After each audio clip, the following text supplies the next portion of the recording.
French revolution 14 जुलाई 1789 की सुबह Paris नगर में आतंक का माहौल था। सम्राट ने सेना को शहर में घुसने का आदेश दे दिया था। अफवाह थी कि वह सेना को नागरिकों पर गोलियां चलाने का आदेश देने वाला है। लगभग 7,000 मर्द तथा औरतें टाउन हॉल के सामने एकत्र हुए और उन्होंने एक जन सेना का गठन करने का निर्णय किया। हथियारों की खोज में वे बहुत से सरकारी भवनों में जबरन प्रवेश कर गए। कौन? 7,000 मर्द और वह औरतें। अंततः सैकड़ों लोगों का एक समूह पेरिस नगर के पूर्वी भाग की ओर चल पड़ा और बास्तिल किले की जेल को तोड़ डाला, जहां भारी मात्रा में गोला बारूद मिलने की संभावना थी। हथियारों पर कब्जे की इस सशस्त्र लड़ाई में बास्तिल का कमांडर मारा गया और कैदी छुड़ा लिए गए, जिनकी संख्या मात्र 7 थी।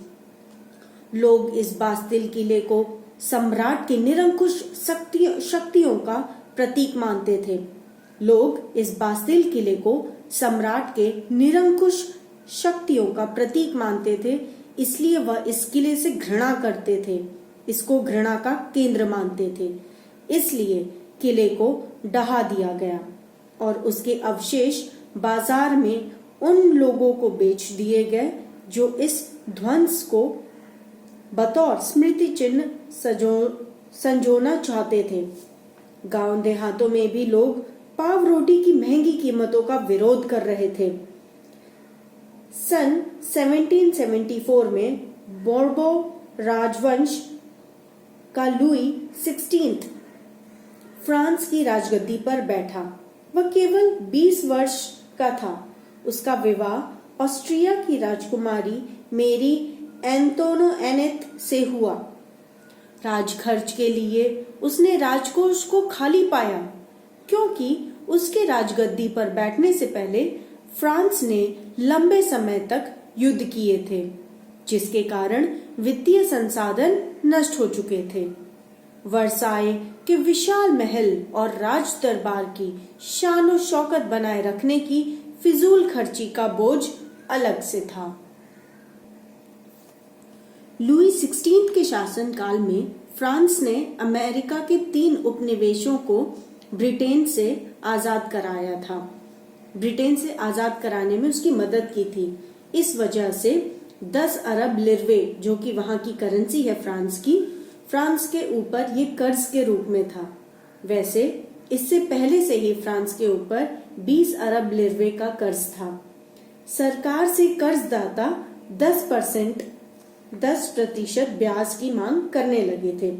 अपने नियमित खर्चों जैसे कि सेना का रखरखाव, राज दरबार, सरकारी कार्यालय का काम, यूनिवर्सिटीज को चलाने के लिए कर जो था टैक्स, वो बढ़ा दिए गए, जो उसके बाद भी इनसफिशिएंट था और पूरा नहीं कर पा रहा था राज दरबार।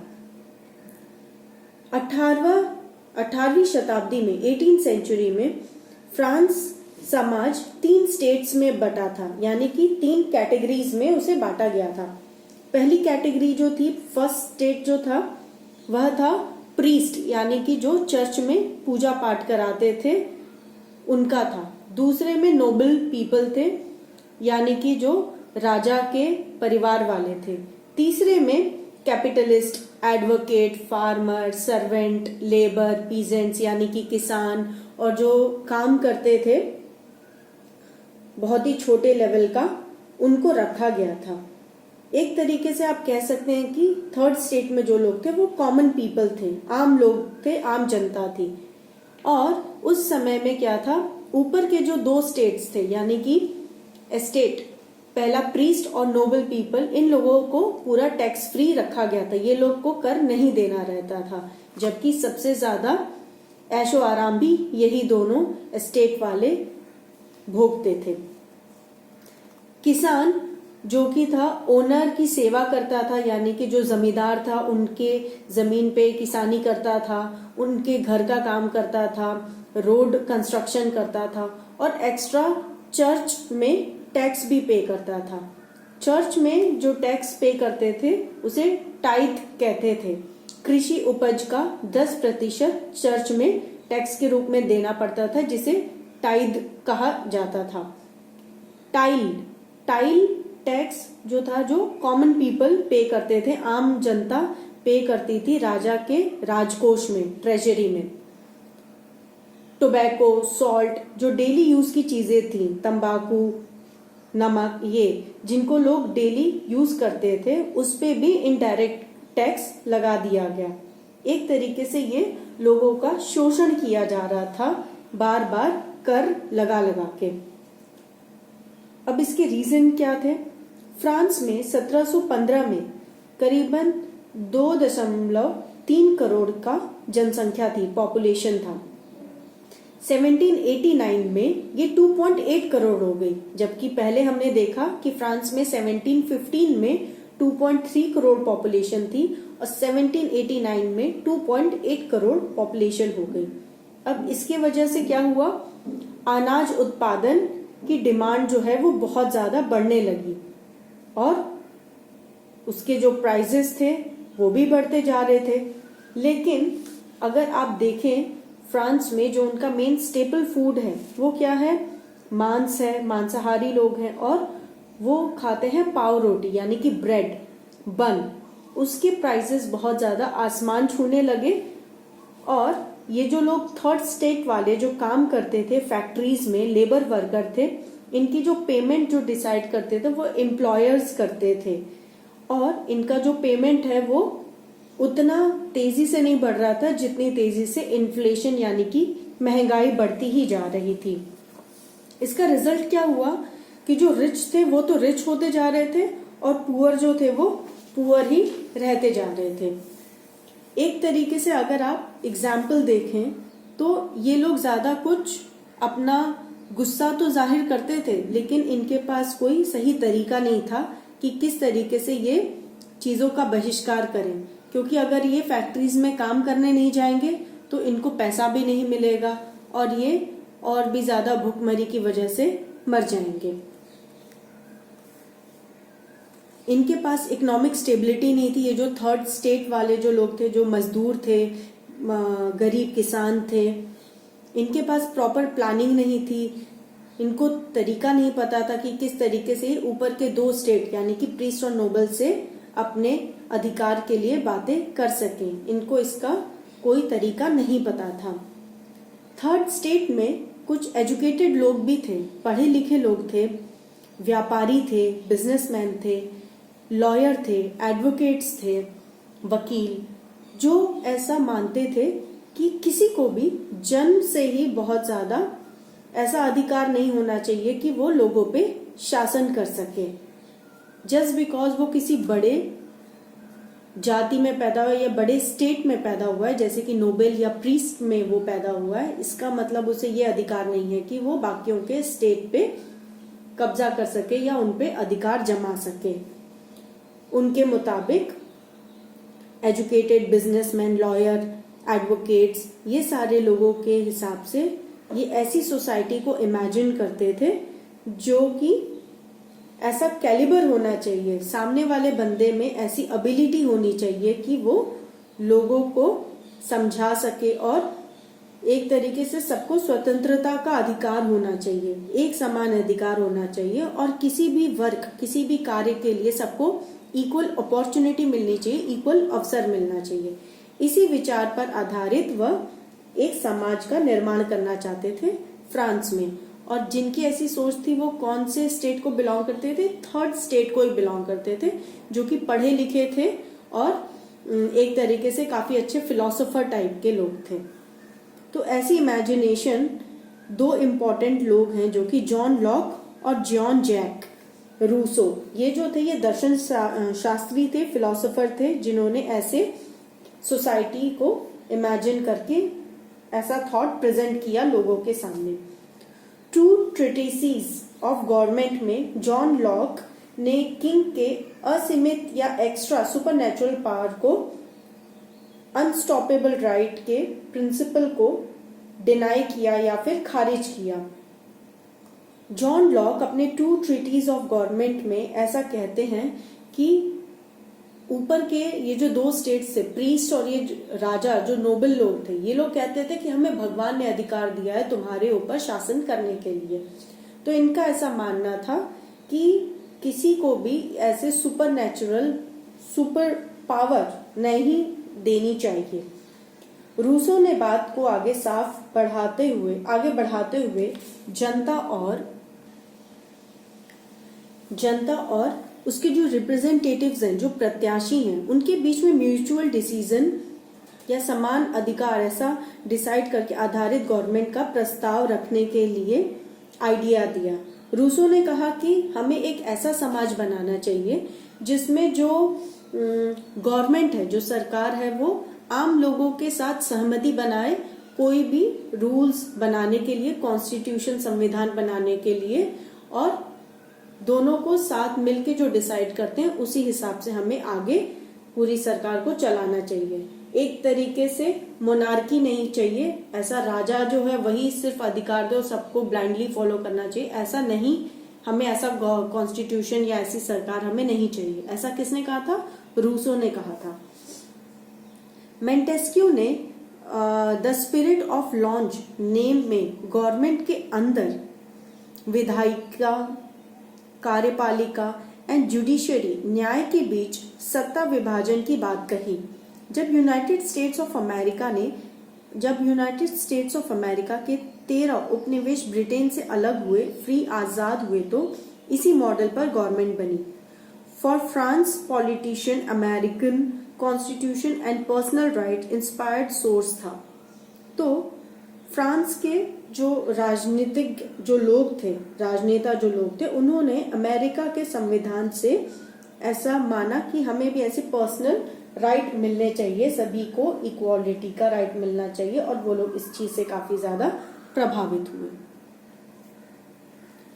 दार्शनिकों ने, यानी कि जो फिलोसोफर थे, उन्होंने इस विचार को कॉफी हाउस और सैलॉन में वो इसे डिबेट करते थे, इसके ऊपर बातचीत करते थे। बुक्स एंड न्यूज़पेपर में इसका व्यापक एडवर्टीजमेंट होता था। बुक एंड न्यूज़पेपर को लोगों के बीच में जोर जोर से पढ़ा जाता था, ताकि अगर कोई पढ़ा लिखा नहीं है, अगर कोई अनएजुकेटेड है, तो उसे भी ये बातें समझ में आए कि वह किस सिलसिले में बात कर रहे हैं।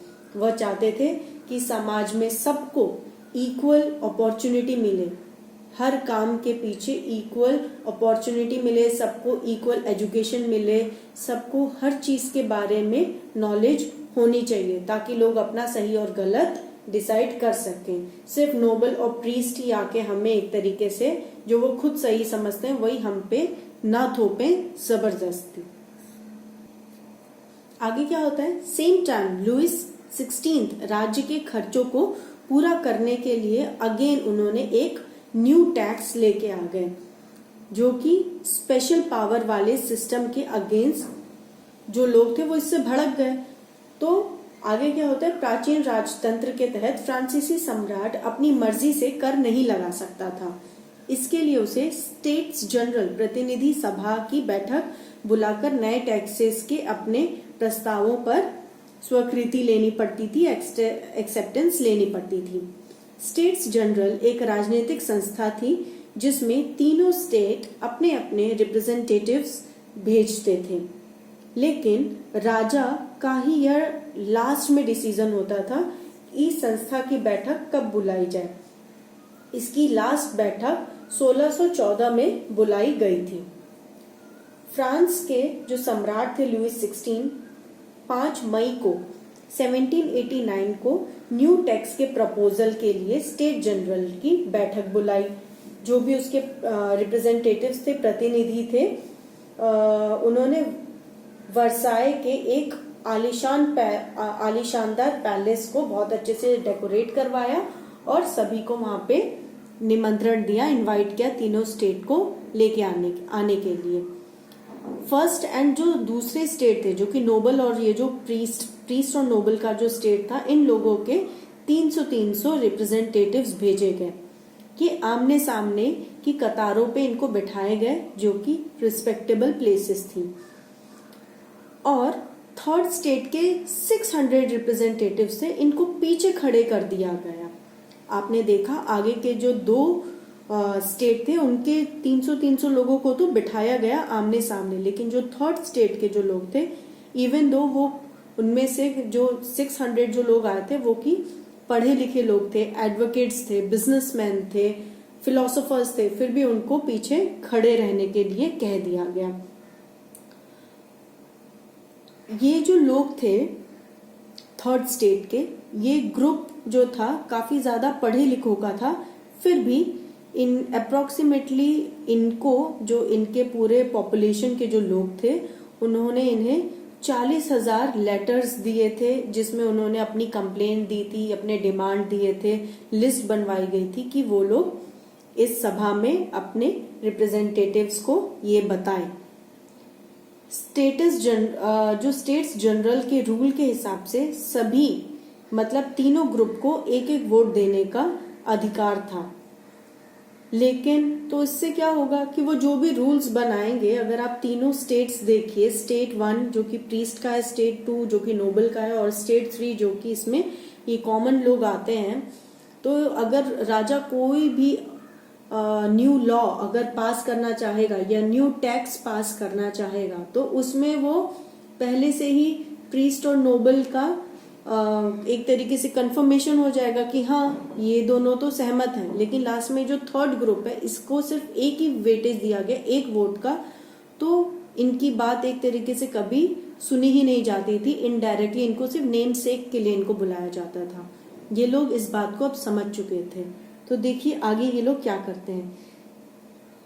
इस बारी थर्ड स्टेट वाले जो ग्रुप के जो रिप्रेजेंटेटिव्स थे उन्होंने डिमांड रखी कि इंडिविजुअल सभी को वोट करने का अवसर दिया जाए। ये एक डेमोक्रेटिक प्रिंसिपल सिद्धांत के जैसा था। एग्जाम्पल के तौर पर रूसो ने अपनी बुक द सोशल कॉन्ट्रैक्ट में मेंशन किया है इसे। एम्परर ने जो सम्राट थे उन्होंने रिफ्यूज कर दिया इस चीज को, और थर्ड स्टेट ग्रुप जो है वो गुस्से में वहां से वॉकआउट कर गया, वहां से चला गया। थर्ड ग्रुप जो था, थर्ड स्टेट के जो रिप्रेजेंटेटिव्स थे, उन्होंने खुद को फ्रांस कंट्री का एक तरीके से नेशनल स्पोक पर्सन मान लिया और समझते थे, मानते थे। 20 जून को ये रिप्रेजेंटेटिव्स जो थे वर्सेल्स के इंडोर टेनिस कोर्ट में सारे इकट्ठे हो गए, खुद को नेशनल असेंबली डिक्लेयर कर दिया, घोषित कर दिया, और ऐसा प्लेज लिया, ऐसा प्रण लिया कि जब तक सम्राट अपने जो भी ताकत है, जो भी पावर है, उसे कम करने वाला संविधान, कॉन्स्टिट्यूशन रेडी नहीं करता, तब तक ये असेंबली डिसॉल्व नहीं होगी। इसको लीड कौन कर रहा था? ये जो असेंबली है इसको लीड कर रहे थे मिरोबियो और ओबसीए, ये दो लोग थे। और ये कहां से आते थे? मिरोबियो जो थे वो नोबल फैमिली से आते थे, यानी कि सेकंड स्टेट से आते थे ये, लेकिन वह सामंती स्पेशल पावर को खत्म करने की जरूरत से सहमत थे। तो आप देखेंगे कि इवन जो ऊपर के जो दो स्टेट हैं, प्रीस्ट और नोबल, उसमें से भी कुछ लोग थे जो चाहते थे कि नहीं, सबको अगर इक्वल राइट्स मिले तो ये अच्छी चीज होगी, ऐसे जानबूझ के किसी पे फोर्सफुली अपने रूल्स एंड लॉज इम्पोज नहीं करने चाहिए। मिरोबियो ने एक पैम्फलेट निकाली और वर्सेल्स में जुटी भीड़ के सामने बहुत जोरदार भाषण दिया। ओबीसीए जो कि दूसरे आदमी जो कि प्रीस्ट स्टेट को बिलोंग करते थे, उन्होंने थर्ड स्टेट क्या है ऐसा टाइटल एक अत्यंत प्रभावशाली प्रचार पुस्तिका पैम्फलेट लिखी थी। जिस वक्त नेशनल असेंबली कॉन्स्टिट्यूशन का ड्राफ्ट बनाने में बिजी थी, पूरा फ्रांस बहुत ही ज्यादा ठंड के कारण वहां पे सूखा पड़ गया था। पाव रोटी, ब्रेड का जो कॉस्ट था वो हाई हुए ही जा रहा था। बेकरी के जो ओनर थे वो क्या करने लगे, जमाखोरी में जुट गए कि हम जितना ज्यादा ब्रेड काफी और आगे समय के लिए बढ़ा के बचा के रखेंगे, तो जब डिमांड ज्यादा होगी तो हम उसे महंगे दाम में ही बेचेंगे और हमें ज्यादा मुनाफा होगा, ज्यादा पैसे मिलेंगे। दुकान के बाहर घंटों काफी ज्यादा लोग वेट करते रहते थे। और कौन वेट करता था? औरतें वेट करती रहती थी क्योंकि आदमी कई बार फैक्ट्रियों में काम में लगे रहते थे। तो उन औरतों ने काफी गुस्से में आके एक तरीके से उन बेकरियों में धावा बोल दिया। एक तरफ तो राजा ने सेना को पेरिस में एंट्री करने का आदेश दे दिया।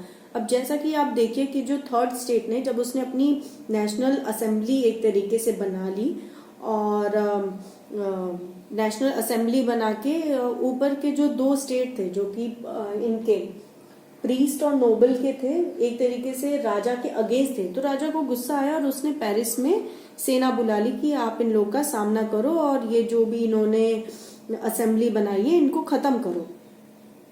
आदेश दे दिया। गुस्साई भीड़ ने 14 जुलाई को बास्तिल पर धावा, बास्तिल एक किला था, वहां पे धावा बोलकर उसे खत्म कर दिया।